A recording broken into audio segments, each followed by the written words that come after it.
Live team coverage continues with Paul Gessler. He is in Brooklyn. And Paul, I know you've been speaking to people there over the past several months, and what we saw in that report echoes many of their concerns. It does, Mike. Yeah, officer indifference is the term repeatedly used in that after-action review, and we've heard that phrased a few different ways over the past several weeks and the last couple months here in Brooklyn. The report concludes that community members can view such indifference, quote, whether real or perceived, as a form of bias. It's very frustrating. Brooklyn Homes resident Ashley was among those who called police that day before Brooklyn Day's mass shooting. That night, it took too long. We called them at 7. They didn't come until after 12, and it's ridiculous. Ashley says she's used to slow police response. BPD's review highlights several other calls for service throughout that day. The internal review lays out a largely passive response from supervisors to the large crowd forming. One supervisor has reported ordering officers to monitor only and not get drawn in. Housing advocate Annie Chambers last month. They said over 1,000 people was at this block party and no policeman came.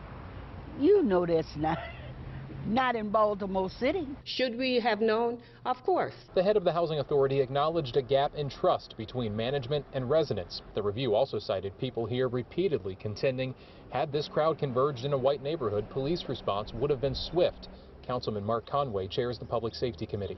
I think there's also just, historically a larger conversation about the department's relationship with communities of color and black neighborhoods. The way they responded to us was slow, and then the way they responded and drove through the community before the shooting even happened, it was like, oh, we see it, we can't do nothing about it, we're going to come back when something happens.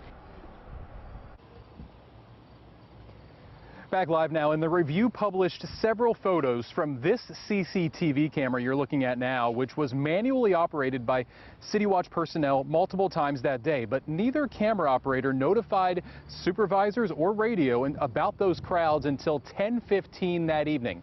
Councilwoman Felicia Porter, who represents this area, said in a statement that this report, quote, demonstrates a cloud of doubt and mistrust surrounding city government. For now, reporting live at 5 in Brooklyn Homes, I'm Paul Gessler for WJZ. Strong, concerning reporting. Thank you from you, Paul and Mike. And right now on WJZ.com, you can watch the entire news conference with the mayor and the acting police commissioner. And you can also read for yourself the entire 173-page report. Just go to our homepage and click on this story.